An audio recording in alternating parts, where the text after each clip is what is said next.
di okay na araw ngayon dahil pupunta tayo ngayon sa urgent care ba yan, CVS pharmacy yung tawag, pero meron silang health hub. Ayan, login muna ako ni Andrea. And then ito yung first check up ko dito sa Amerika. Hindi na makapagluto ng food si Andrea. So triglycerides. Ayan, bibili na chicken. Dito tayo ngayon sa Home Goods. Hi guys, good afternoon. Welcome back to Andrea Judge TV. And today is Monday and this is our day 2 ng our daily vlog. Let's go.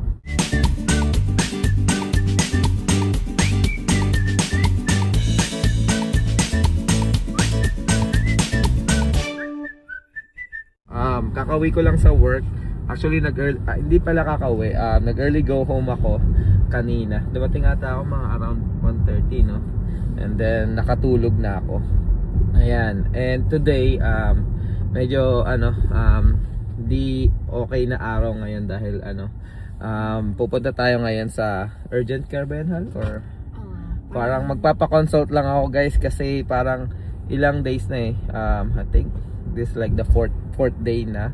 Actually kahapon na vlog is medyo yung urination ko is hindi okay. Yung nagpe-frequent urinate ako. Okay naman yung kulay, wala naman something. Di naman ako nahihirapan mag-urinate. Ang problema ko lang is yung urgency, no, yung urges. Parang feeling ko kahit umihina ako, parang may natitira or naiihi pa rin ako, parang ganyan. So 4th day na and lagi akong uminom ng cranberry juice din. And tingnan natin kung anong masasabi. Inisip ni Andrea baka may UTI ako. And ayun, magpapa-consult lang tayo. So sama lang kayo for today's vlog. Daily vlog tayo guys. Sisimulan na natin. And di din pala ako nakapaglaro ng basketball simula na dumating ako sa Cancun. Kasi parang masama yung pakiramdam ko parati yun, I don't know. So kaya kailangan guys yun magpa-check up na kasi nagkakaedad na din kasi tayo. And ayan, tingnan natin, kailangan natin na magpa-check. Ano masasabi mo sa daily vlog? Yeah, let's do it. Let's go. Ayan, Monday today and bukas vlog ulit tayo. Let's go, sama lang kayo. Ayan guys, nandito na tayo ngayon sa CVS pharmacy, no. So kung makikita nyo guys, CVS pharmacy yung tawag, pero meron silang health hub. So siya, minute clinic. So pwede ka mag walk-in dito, walk-in or like pwede ka din magpa-appointment. And dito kami kasi parang nandito na rin yung pharmacy. So kailangan ng gamot. Ayan. So ayun, makikita nyo, minute clinic. Ayan. So ganyan ka accessible yung mga dito. So pwede ka magpa-check up sa mga CVS pharmacy kung okay lang naman, di naman ganun ka-emergency nararamdaman mo. So ayan guys, pasok lang kami. Let's go. Pasko na dito guys. Ayun, yung malaki yung health hub nandun. So tignan natin, hopefully di naman ganun ka So ito yung clinic guys. So ayan, nasa gitna siya ng parang Mercury drugs pag sa Pilipinas, no. Ayan, pa-check up muna tayo guys. See ya. And guys, so maglalagin ka lang dyan. And meron mga vaccine din dito. Ayan. So ayan. Tapos ito yung mga scheduling. And ito yung mini clinic nila. Andun yung doktor ata. Hindi ko alam kung NP o doktor. Ayan, login muna ako ni Andrea. And later na lang. Hey guys, ayan, tapos na. Bilis yung dumilim. Oo nga, bilis dumilim Ayun, so instead na lang talaga, check up lang sa urine something, no. Ang taas ng ko guys, triglycerides. So kasi ang concern yung nurse practitioner is since may urinary frequency siya, baka mataas yung sugar niya. Pero tinas yung A1C ko, HbA1c, naman, borderline, wala siyang diabetes. Yes. Yeah, so madaming workout. Urine din is okay. And then, ano bang tawag na ito? Ewan ko. Masyado maraming ano eh. Kasi guys, aminin ko guys wala talaga akong PCP pa eh. Hindi pa ako nakakuha. And then ito yung first check up ko dito sa Amerika. So ito yung unang-una. Wala talaga. Kahit isa. Wala akong physical, wala akong ano. Ang pinaka ko lang ata na medical dito is yung yung sa Loyola yung ano ba to? Flu vaccine, yun lang. So pasok muna tayo sa sasakyan guys, no. Ayan. So technically ito pa lang ngayon pa lang umpisahan lahat ng workup ko. So lahat in order nung doktor. And shoutout pala sa doktor namin, no. Filipina siya. Nurse practitioner. Doctor is the same. Yeah, NP siya pero so balak namin siya kunin as our PCP, no, or primary care physician. And kasi sobrang lapit lang nito. Lapit lang. Tapos yun, na blessing din na Pilipina. So lahat nung gusto ko sabihin, nasasabi ko sa kanya. And she's very thorough sa assessment kanina. Kasi ang tagal tumagal tayo eh. Mga mahigit isang oras din. And ang concern ko lang yung urgency sa pag-ihi. Pero ang dami niyang tinas sa akin, nag-A1C sa yun nga yung sa cholesterol level. And ang dami, may nakita nga siya yung blood ko sa A1C ko, yung blood sugar is nasa borderline. So siya uulitin, no. And then yung triglycerides ko yung napakataas. Lipid panel test niya mataas. So kailangan so ito na guys, ito na. Signs of aging na talaga. Although active ka sa sports and stuff, syempre yung diet mo rin talaga. And then yung history, family history nyo. So may effect din talaga yun sa inyo. So wag nyo akong tularan kasi na magpa-check up kayo kagad, kumuha kayo kagad ng PCP and stuff. Na kayo. Ayan, kung bago kayo, na kayo, lab works na kagad kayo para at least ma-monitor kayo ng primary care physician nyo, and may baseline na din kayo. Kasi ako, ang tigas ng ulo ko kasi panatag ako sa katawan ko. Feeling ko okay ako parate. Hindi nakikinig yan sa Hindi ako nakikinig kasi syempre nag-work ako sa OR. Dami ko nahingan ng mga advice, although that's good, pero kasi makakapag-ask ka ng ideas and stuff, and then you feel iba good sa body mo, pero iba pa rin yung lab works.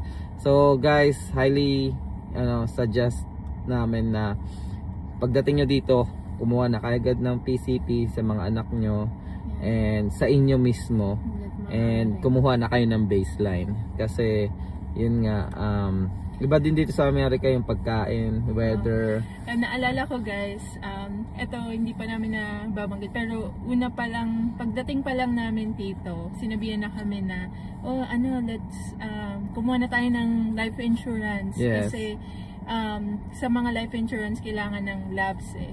So kailangan kumbaga makapasa mo yung labs bago ka makakuha ng life insurance.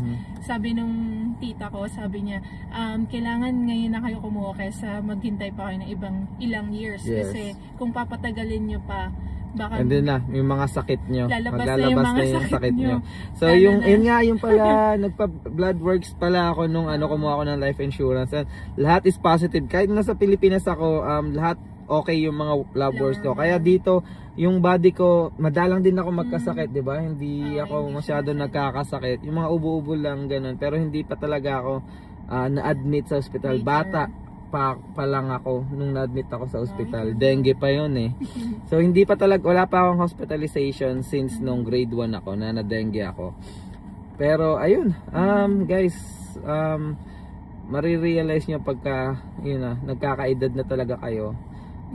Doon yun na mararamdaman yung mga issues sa katawan. So again guys, blessing na din sobra kasi nagustuhan ko yung PCP natin. Kinuha PCP natin na kasi balak na namin kunin talaga siya kasi yun yung importante din eh. Yung malapit. Ayan lang, malapit. Naintindihan ka like Filipino, yan, nakapag-voice out ka. Sinabi ko yung mga sakit-sakit na nararamdaman ko. And then napaka thorough. Yung attention niya to details. Yun yung parang gusto ko kasi sandabakmak na exam na kagad yung pinano niya sa akin, guys eh. Sabi niya gusto niya makita lahat na yun nga which is okay. Although yung A1C ko is nasa borderline, gusto niya pa rin ipari-take, no? Kasi para daw sure. Para meron ka na agad na alam natin. So, ayun guys, abangan nyo yung mga future vlog natin sa mga susunod na vlog. Tingnan natin kung ano magiging resulta. Kasi sabi niya it's either lifestyle modification, mag-uusap kami, or she'll give me medication. So, hopefully lifestyle modification lang. And, ayan. Hopefully, wag tayo magka-maintenance. Pero ayun, hindi niya ako binigyan ng antibiotic kasi hindi ako nilalagnat. Pero nagpaano siya, no? Urine culture, yung sa Yung urinalysis niya si normal, guys. So most probably hindi UTI eh, no? Hindi. So pero ano niya daw sa culture eh. So, magko-culture pa. So tingnan natin kung may makikita doon. Pero yeah, feeling ko frequent in-increase niya lang yung pag-take ko ng fluid. Para ma-wash out. So let's see guys, no. And ayan, daily vlog. Let's go. May pupuntahan pa kami guys. So sama lang kayo. Punta lang kami ng bangko and then may balak siyang puntahan sa Home Goods. So sama lang kayo. Hey guys, yan. Dito kami ngayon sa Jewel Oscar dahil di na makapagluto ng food si Andrea. So triglycerides. Ayan, bibili ng chicken. Ayan, grilled chicken daw. So, siguro mag-start na ako mag-fasting. Yun yung sabi niya sa akin.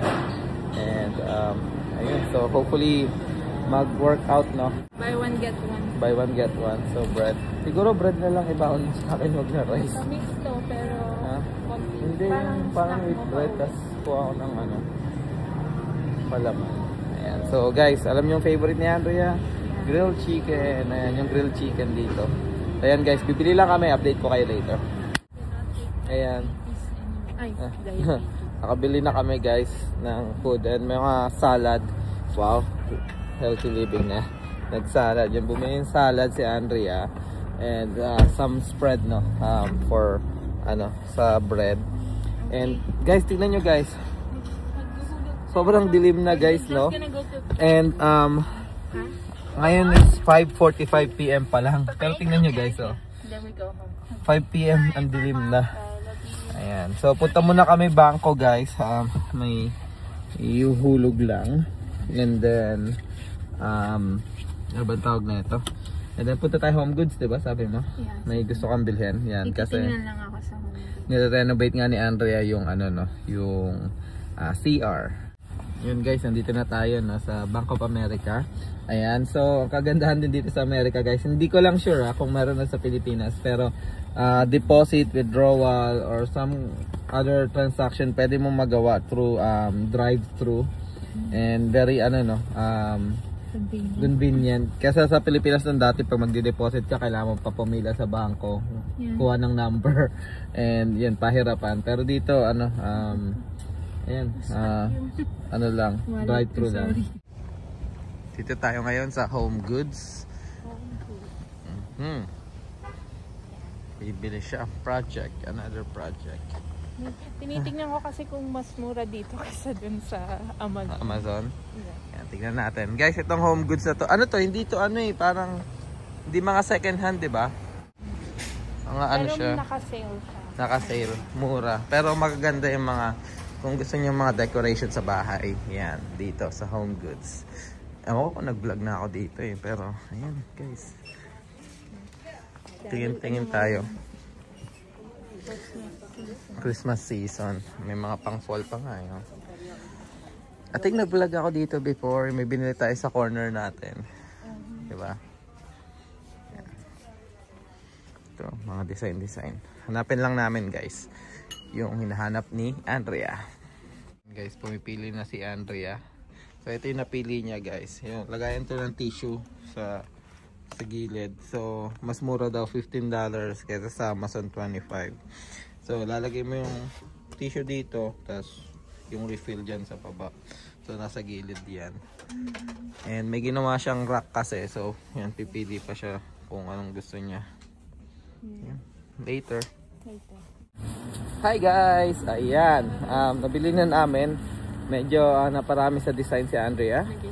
So, di na namin vlinag, no? Para at least makita nyo sa mga future vlog kung anong itsura magiging itsura nung banyo namin sa baba. Ayan. Kung ma-surprise kayo. Ayan. Si Andrea nag-design nun guys, na. So, wag nyo ako i-bash. Siguro, dito na namin tatapusin yung vlog. Tapos na yung day 1. Oh, tapos na ang day 2 ng ating daily vlog. And see you again tomorrow. Let's go! Have a great day guys, and ingat kayo parati, and God bless. Bye!